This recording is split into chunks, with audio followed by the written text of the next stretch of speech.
लूका 23वें अध्याय की 42वीं पद में, हे प्रभु, जब तू अपने राज्य में आए तो मुझे स्मरण करना। और यीशु ने उससे कहा, मैं तुझसे सच कहता हूं, आज ही तू मेरे साथ स्वर्गलोक में होगा।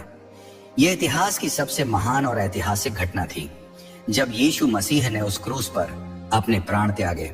जब मसीह क्रूस पर मरे, तब बिजली कौंधी, बादल गरजे और अंधकार छा गया। जब कीलें मसीह के हाथों में ठोकी गईं, जब उनके पांव में कीलें घुसी, जब उनके पहलू में भाला चुभाया गया, तब वे आकाश और पृथ्वी के बीच लटके हुए हमारे लिए पीड़ा सह रहे थे। सिपाहियों ने उन्हें कारागार से बाहर निकाला, उन्हें एक लाल वस्त्र पहनाया, उन्हें कई बार कोड़े मारे और फिर 2 हथियारों को भी उनके साथ क्रूस पर चढ़ाने के लिए चुना। उन्होंने यीशु को यरूशलेम की गलियों से होकर ले जाया और हर व्यक्ति के गले में एक पट्टिका लटकाई, या उनके सामने एक व्यक्ति पट्टिका लेकर चला जिस पर उनके अपराध लिखे थे। यीशु अत्यधिक रक्तस्राव के कारण दुर्बल होकर गिर पड़े। तब उन्होंने एक अफ्रीकी व्यक्ति को उनके लिए क्रूस उठाने को बाध्य किया। जब तक मानव इतिहास रहेगा, यह सत्य स्मरण किया जाएगा कि एक अफ्रीकी व्यक्ति ने यीशु के क्रूस को उठाया था। आज कुछ लोग कहते हैं कि मसीही धर्म केवल गोरे लोगों का धर्म है। ऐसा मत मानो, क्योंकि यीशु मसीह उन सभी के लिए आए हैं जो उन पर विश्वास करते हैं। वे उस क्षेत्र से आए जो एशिया, अफ्रीका और यूरोप को जोड़ता है। वे जितने अफ्रीकियों के हैं उतने ही यूरोपियों के, और जितने यूरोपियों के हैं उतने ही एशियाई लोगों के भी।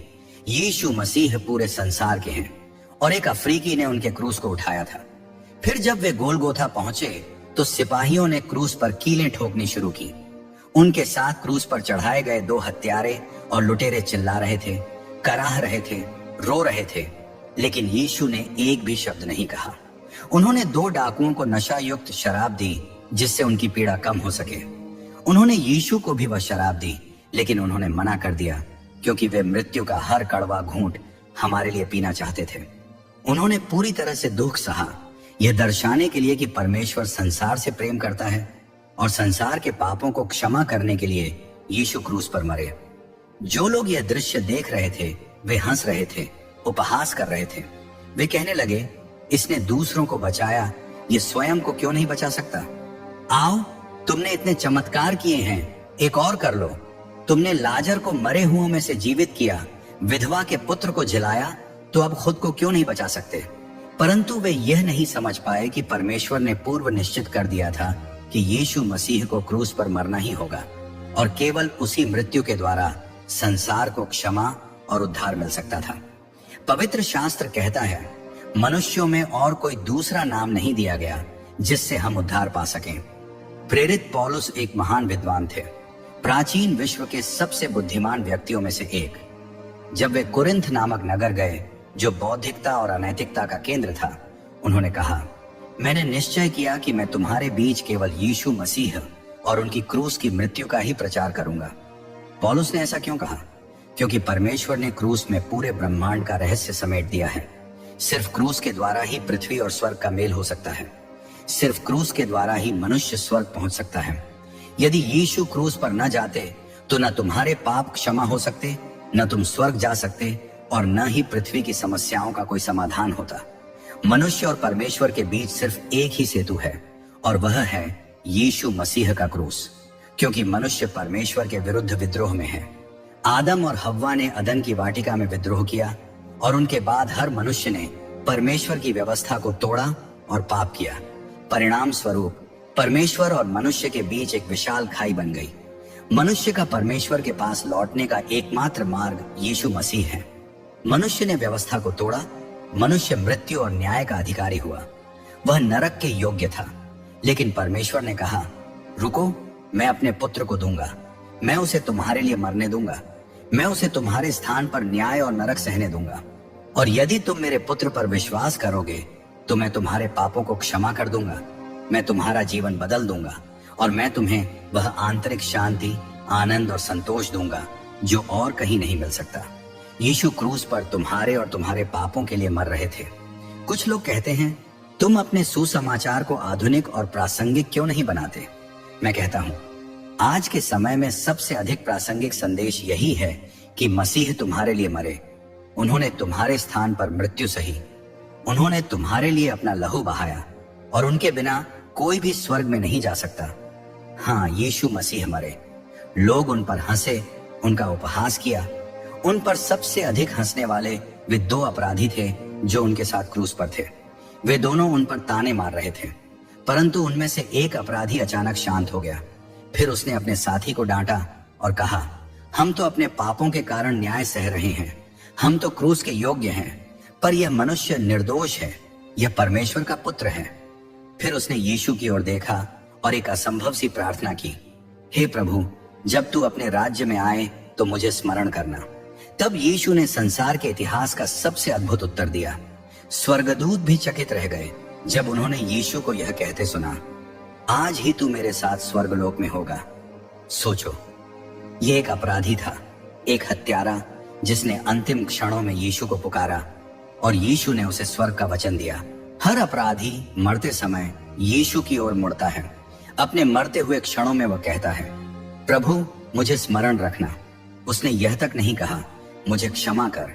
उसने यह तक नहीं कहा, प्रभु, मुझे अपने साथ स्वर्ग ले चलो। उसने यह नहीं कहा, प्रभु, मुझे विशेष स्थान देना। उसने बस इतना कहा, प्रभु, मुझे स्मरण रखना। और यीशु ने तुरंत उत्तर दिया, आज ही तू मेरे साथ स्वर्ग में होगा।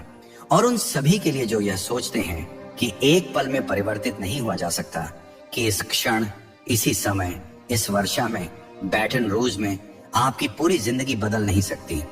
आप नए नियम की कहानियां पढ़ें और उन अनुभवों को देखें जो लोगों ने यीशु के साथ किए। आज रात यहाँ आए कई लोग इस वर्षा में ये कभी सपने में भी नहीं सोचे थे कि वे यीशु से मिलने जा रहे हैं। आप जिज्ञासा से आए या इसलिए आए क्योंकि आपकी बस पहले से आ रही थी, या आपने अपने मित्रों से आने का वादा किया था, या आप विश्वविद्यालय के छात्र हैं और जिज्ञासावश आए हैं। नए नियम में बहुत से लोग जो यीशु के पास आए, उन्होंने कभी इसकी योजना नहीं बनाई थी। उन्होंने कभी नहीं सोचा था कि उनकी जिंदगी बदल जाएगी। वह चोर जो क्रूस पर लटका था, जेल में रह चुका था, जानता था कि वह मरने वाला है। वह जानता था कि वह इसके योग्य था। उसने कभी सपने में भी नहीं सोचा था कि उसी दिन के अंत तक वह स्वर्ग में होगा। वह न्याय के योग्य था, वह नरक के योग्य था। लेकिन मैं एक दिन उस आदमी से स्वर्ग में मिलने जा रहा हूं, परमेश्वर के अनुग्रह से। वह अपने अच्छे कार्यों से नहीं बचाया गया था। उसे बपतिस्मा लेने तक का समय नहीं मिला, उसे किसी भी चीज का समय नहीं मिला, फिर भी वह स्वर्ग में था। यही परमेश्वर का अनुग्रह और दया है। क्षमा, सबसे महान शब्द मैं आपको बताना चाहता हूं कि इंसानी भाषा में सबसे महान शब्द क्षमा है। यीशु ने उसे उसके किए गए हर पाप से क्षमा कर दिया। उसकी पूरी स्लेट, जीवन की सूची को साफ कर दिया और वह स्वर्ग में था। इस घटना में 3 बातें हैं। पूरा सुसमाचार इसमें समाहित है। 1, पश्चाताप, रिपेंटेंस। यह एकमात्र मृत्यु शैया पर किया गया पश्चाताप है जो पूरी बाइबल में दर्ज है। मुझे नहीं पता कि इस व्यक्ति को यह कहने के लिए क्या प्रेरित किया।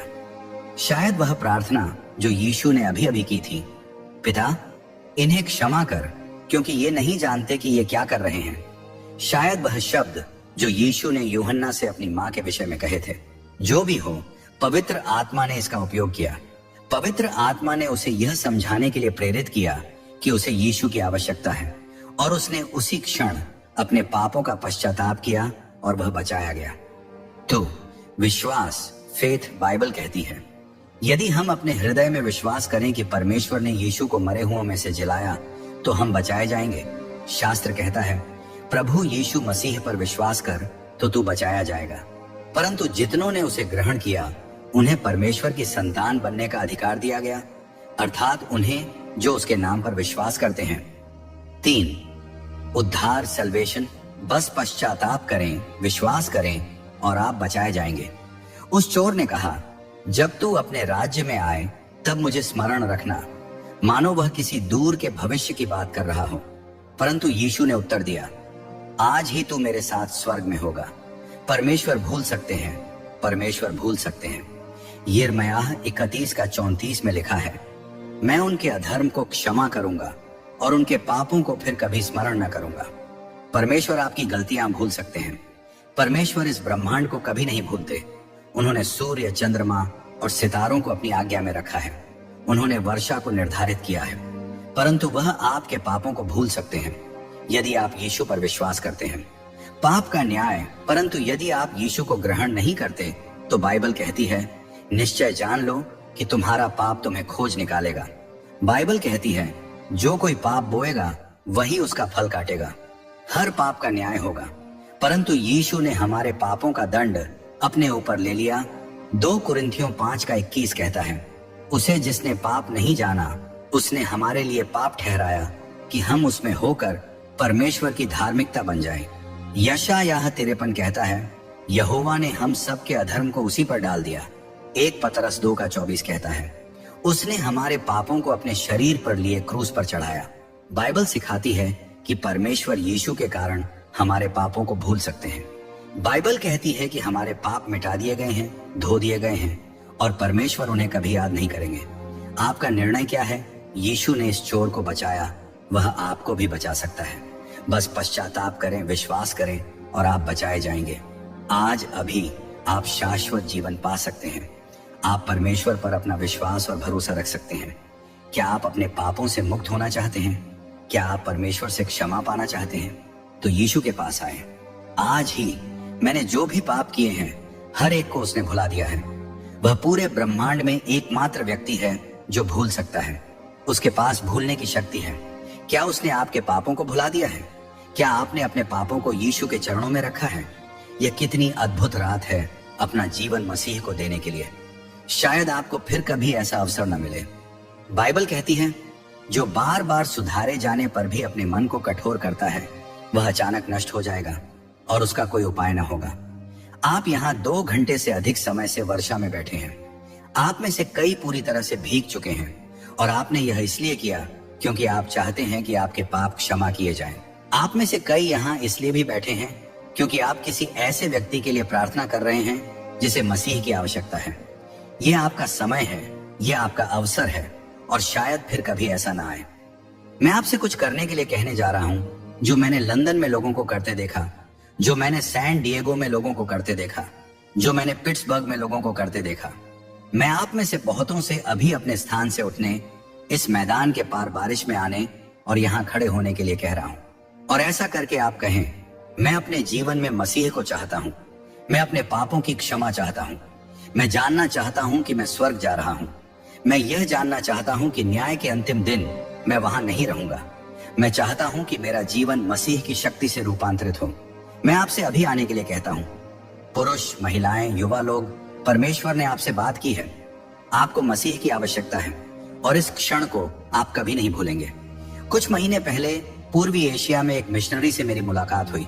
उसने कहा, मैंने यीशु को इंग्लैंड में वेम्बली स्टेडियम में वर्षा के दौरान अपनाया था। मैं कीचड़ में टखनों तक खड़ा था और मैंने मसीह को पाया। उसने कहा, मैं परमेश्वर का धन्यवाद करता हूँ क्योंकि यदि वह वर्षा न होती तो मुझे नहीं पता कि मैं उस रात आगे आता या नहीं। लेकिन बारिश में आगे आने की चुनौती ने मुझे प्रेरित किया और इसने मेरे जीवन को बदल दिया। हाँ, आगे आना आसान नहीं है, लेकिन मसीह ने आपके लिए क्रूस का मार्ग चुना। अब कई लोग आगे आ रहे हैं। आप भी उठें और मसीह को स्वीकार करने का निर्णय लें। जैसा मैं हूं और इंतजार नहीं करता। सैकड़ों लोग मिस्टर ग्राहम के निमंत्रण का उत्तर दे रहे हैं, जो यीशु मसीह के लिए एक सार्वजनिक प्रतिज्ञा करने के लिए बुला रहे हैं। आप भी वही निर्णय ले सकते हैं, वहीं जहां आप हैं। बस अपने फोन को उठाई और उस नंबर पर कॉल करें जो आपकी स्क्रीन पर दिख रहा है। विशेष मित्र आपसे बात करने और आपके साथ इस महत्वपूर्ण निर्णय के लिए प्रार्थना करने के लिए तैयार हैं। हे परमेश्वर के मेमने, मैं आता हूँ, मैं आता हूँ। अब मैं आप सभी से कुछ कहना चाहता हूँ जो यहाँ आए हैं। आप आज रात मसीह को स्वीकार करने के लिए आए हैं क्योंकि आप चाहते हैं कि आपके पाप क्षमा किए जाएं। आप यह जानना चाहते हैं कि आप स्वर्ग जा रहे हैं। आप अपने जीवन में एक नया मार्ग चाहते हैं और आप मसीह को स्वीकार करने के लिए आए हैं क्योंकि आप चाहते हैं कि वह आपके पापों को भूल जाए और आपके प्राण को बचाए। तो मैं आपको बताना चाहता हूँ, वह आपको याद करता है, वह आपसे प्रेम करता है, वह आपको क्षमा करना चाहता है, वह आपको प्रेम करता है। इसे ध्यान में रखें कि परमेश्वर आपसे प्रेम करता है और वह आपके अतीत को क्षमा और भुलाने के लिए तैयार है। और आज रात से 4 बातें बहुत महत्वपूर्ण हैं। पहला, हर दिन अपनी बाइबल पढ़ें। हम आपको यूहन्ना का सुसमाचार देंगे। हम चाहते हैं कि आप इसे कई बार पढ़ें। इससे पहले कि आप बाइबल के किसी अन्य भाग को पढ़ें, हम आपको एक बाइबल अध्ययन देंगे। हम आपको कुछ शास्त्र वचन याद करने के लिए देंगे। परमेश्वर के वचन का शुद्ध दूध लो ताकि तुम उसके द्वारा बढ़ो। आप मसीही जीवन में बिना शास्त्र पढ़े और अध्ययन किए बढ़ नहीं सकते। दूसरा, प्रार्थना करें। परमेश्वर आपकी प्रार्थनाओं को सुनेगा और उत्तर देगा। अब आप उसके संतान हैं, वह आपसे प्रेम करता है। अपने जीवन के हर छोटे बड़े विवरण को परमेश्वर के सामने रखें, वह आपकी प्रार्थनाओं का उत्तर देगा। कोई भी दिन ऐसा न जाने दें जब आप कुछ मिनट सुबह, शाम और पूरे दिन प्रार्थना न करें। तीसरा, मसीह के लिए गवाही दें। आप कैसे गवाही देंगे?